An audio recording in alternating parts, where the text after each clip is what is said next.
Hello friends, नमस्कार। आज की वीडियो में मैं आपको with statement Cauchy integral formula, ये काफ़ी इंपॉर्टेंट थ्योरम है, इसे प्रूव करके दिखाऊंगा और ये काफ़ी बार एग्जाम में आई हुई है, इसलिए मैं इसे प्रूव करा रहा हूँ।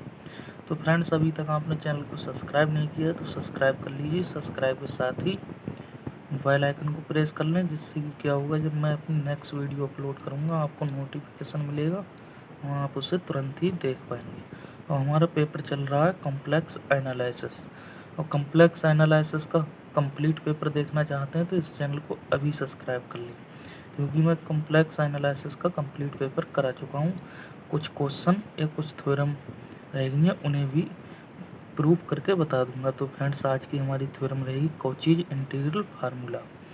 तो पहले हम इसका स्टेटमेंट देखेंगे, फिर प्रूफ देखेंगे, और इसमें थोड़ी थ्योरी है तो इसे मैंने ऑलरेडी लिख कर रखा है, क्योंकि इसे साथ साथ लिखूँगा तो वीडियो लॉन्ग हो जाता है। तो पहले हम इसका स्टेटमेंट समझेंगे, फिर देखेंगे प्रूफ। तो स्टेटमेंट में लिखा है, if f of z is an analytic function and down a close contour C and if we any point within C then this, ये हमें प्रूफ करके दिखाना है।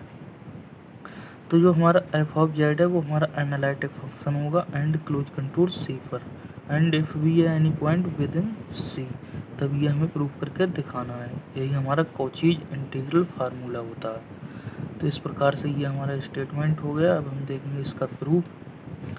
तो प्रूफ भी इजी है। तो यहाँ देखेंगे, हमने लिखा है if a function F of z be analytic function, ये हम स्टेटमेंट में लिख चुके हैं, इसे हमने लिख लिया है। जो हमारा एफ ऑफ जेड है वो हमारा एनालिटिक फंक्शन है and down a close contour C पर let we any point describe a circle, कोई हमने सर्कल डिस्क्राइब किया about the centre Z equal to A and the radius इसकी R, the function F of Z not equal to minus A is an analytic function and bounded C and circle Y, और कोई दूसरा circle है by, then hence by Cauchy's theorem. तब हम Cauchy's theorem का यहाँ हम डायरेक्ट यूज करेंगे। तो कॉचीज थ्योरम के अनुसार देखेंगे, integral close contour C F of z d Z equal to integral Y F of z d Z. और कॉचीज थ्योरम ये भी फ्रेंड्स मैं इससे पहली वाली वीडियो में प्रूव करके बता चुका हूँ। अगर नहीं देखा है तो उसे जाकर देख लेना और अच्छे से समझ में आ जाएगा।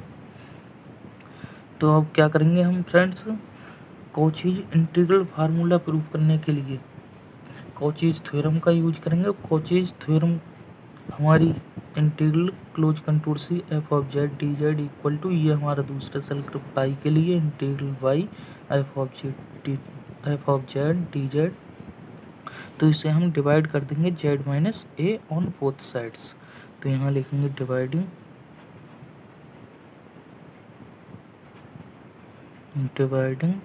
z minus a on both sides, then we get,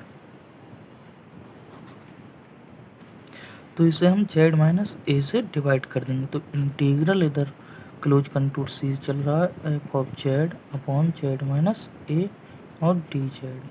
इसी प्रकार से इधर इंटीग्रल वाई के लिए F of Z upon Z minus A और डी जेड। तो हमारे पास ये क्वेश्चन आ जाती है।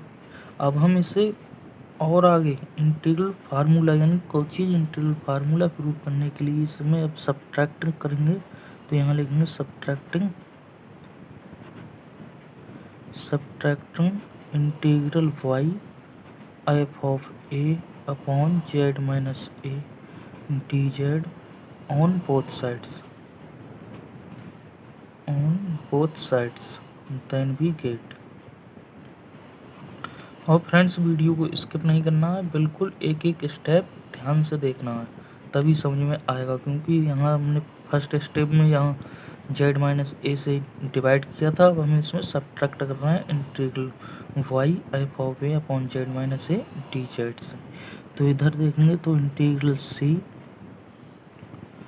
F of Z upon Z minus A और डी जेड, और सब्ट्रैक्ट करना है integral Y F of A upon Z minus A D Z equal to, इधर हमारा चल रहा है integral Y F of A upon Z minus A D Z, और सब्ट्रैक्ट करना है integral Y F of A upon Z minus A और D Z.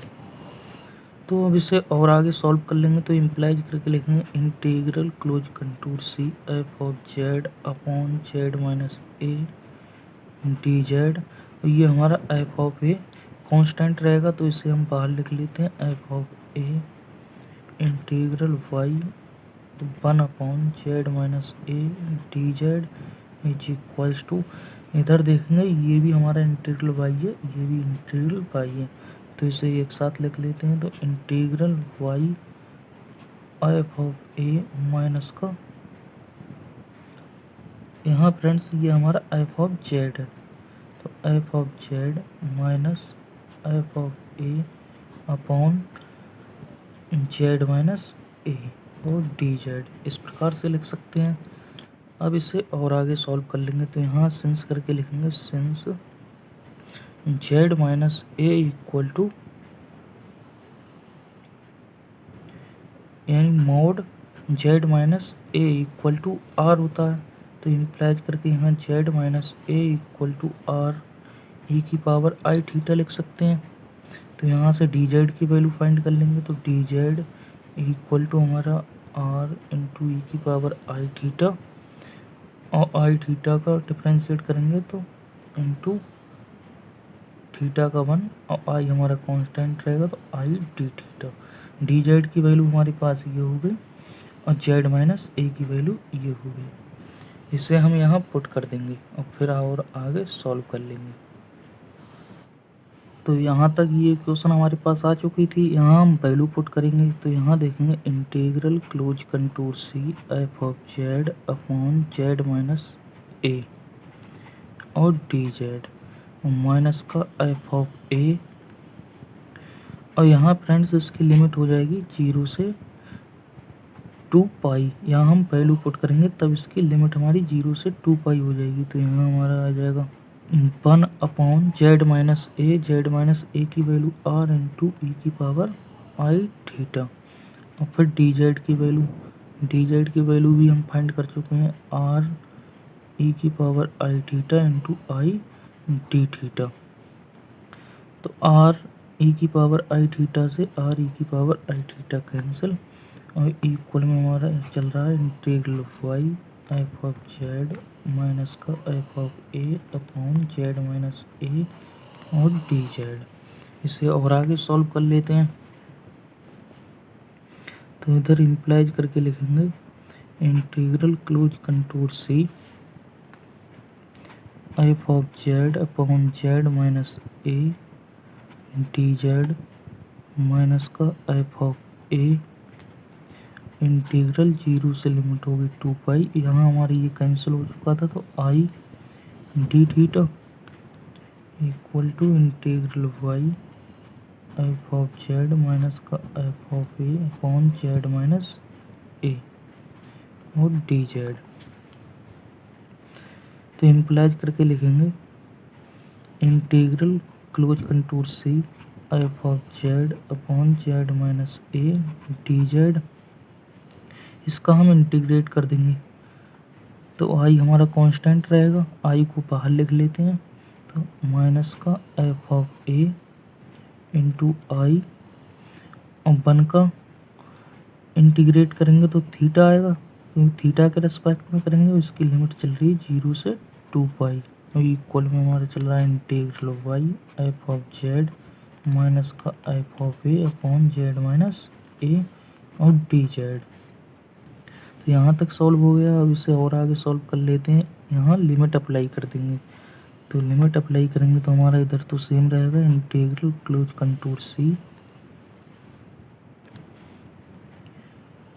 F of Z upon Z minus A और डी जेड, और minus का यहाँ पहले upper limit apply करेंगे फिर लोअर लिमिट, तो अपर लिमिट हमारी 2 पाई हो जाएगी और माइनस का लोअर लिमिट 0, तो 2 पाई, और आई हमारा ये है, और एफ ऑफ ए इक्वल में हमारा सेम रहेगा integral Y F of Z minus का F of A upon Z minus A और D Z.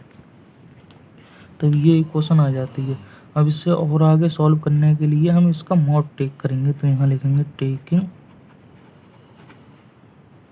Mod on both sides then we gate.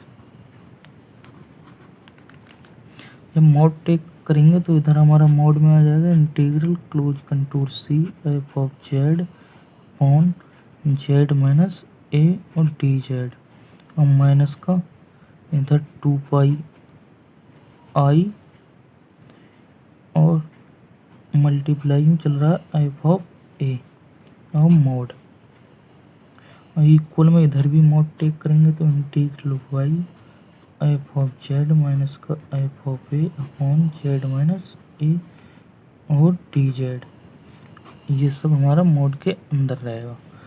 तो अब मॉड को हम सॉल्व कर लेते हैं। तो इधर फ्रेंड्स देखेंगे इम्प्लाइज करके लिखेंगे, इधर तो हमारा सेम रहेगा, मॉड के अंदर लिखते हैं integral C F of Z upon Z minus A D Z minus का 2 pi I F of A, ये मॉड में रहेगा, और ये इक्वल में यहाँ हम मॉड को अंदर अप्लाई कर लेते हैं। तो इंटीग्रल वाई मॉड में हमारा एफ ऑफ जेड माइनस का एफ ऑफ ए, ये मॉड में रहेगा, और मॉड जेड माइनस ए और मॉड डी जेड। तो यहाँ से देखेंगे इसे और आगे सॉल्व करेंगे, तो इम्प्लाइज करके लिखेंगे, ये तो हमारा सेम रहेगा, और इक्वल में जो मॉड यहाँ फ्रेंड्स हम वैल्यू पुट कर देंगे। तो वैल्यू पुट करेंगे तो इसकी वैल्यू मॉड के अंदर F of Z minus F of A, ये हमारा हो जाएगा एक्सेलेंस आर, और अपॉन ये जेड माइनस ए, मैं बता चुका हूँ mod Z minus A equal to हमारा आर होता है, और मॉड डी जेड ये हमारा डी थीटा, और डी थीटा आएगा तो इसकी लिमिट भी 0 से 2 पाई हो जाएगी, ये लेस देन इक्वल टू। तो और इसे सॉल्व कर लेते हैं, इधर तो हमारा सेम रहेगा, तो लेस देन इक्वल टू, इधर हम अब इसे आर से हमारा आर कैंसिल, एक्सेलेंस हमारा कॉमन कांस्टेंट है तो इसे हम बाहर लिख लेते हैं, इंटीग्रल 0 से इसकी लिमिट 2 पाई, यहाँ हमारा 1 इंटू डी थीटा। तो इम्प्लाइज करके लिखेंगे, इधर तो फ्रेंड्स हमारे यही रहेगा, और less than equal to excellence, और यहाँ हमारा 1 का थीटा हो जाएगा, और इसकी लिमिट 0 से 2 पाई, तो less than equal to excellence, और पहले अपर लिमिट माइनस का लोअर लिमिट, तो ये हमारा 2 पाई आ जाएगा, और इधर तो हमारा सेम चल रहा है। तो यहाँ तक फ्रेंड्स ये हमारा सॉल्व हो गया था। इम्प्लाइज करके हमने लिखा है इधर mod F of Z upon Z minus A D Z minus का 2 pi I into F of A, ये हमारा मॉड में चल रहा था, और लेस देन इक्वल टू ये हमारा सॉल्व होके आया था 2 पाई एक्सेलेंस। यहाँ लिखेंगे वेयर एक्सेलेंस टेंस टू 0, जो एक्सेलेंस की वैल्यू है वो हमारी 0। तो यहाँ से देखेंगे इधर इम्प्लाइज करके लिखेंगे, मॉड के अंदर हमारा चल रहा है F of Z upon Z minus A D Z minus का F of A to 2 pi आई, ये हमारा मॉड में चल रहा है, तो लेस देन इक्वल टू हमारा 0 हो जाएगा, क्योंकि एक्सेलेंस टेंस टू 0। तो यहाँ देखेंगे मॉड को भी हम 0 में कन्वर्ट कर देंगे, तो यहाँ से देखेंगे integral close contour C F of Z upon Z minus A D Z और माइनस का 2 pi I into F of A equal to 0 हो जाएगा। तो यहाँ से इम्प्लाइज करके लिखेंगे, इस टर्म को हम उधर ले आते हैं तो प्लस में जाएगा, तो पहले उसको लिख लेते हैं, इसको हम इक्वल में लिख लेंगे, तो 2 pi I into F of A equal to integral close contour C F of Z upon Z minus A और डी जेड। तब ये क्वेश्चन आ जाएगी, और हमें कोई चीज़ इंटीग्रल फार्मूला प्रूव करना है, तो F of A equal to, इसे हम उस साइड ले आते हैं तो हमारा 1/2 पाई आई हो जाएगा integral close contour C F of Z upon Z minus A और डी जेड। तो हमारे पास ये फार्मूला निकल के आता है और यही हमारा होता है कॉचीज इंटीग्रल फार्मूला। इस प्रकार से इस थ्योरम का ये प्रूफ हो जाता है। तो यहाँ लिखेंगे एवं equation is called Cauchy's integral formula. तो फ्रेंड्स, अगर वीडियो अच्छा लगा हो तो वीडियो को लाइक करना, शेयर करना, चैनल को सब्सक्राइब करना। मैं मिलता हूँ नेक्स्ट वीडियो में। जय हिंद।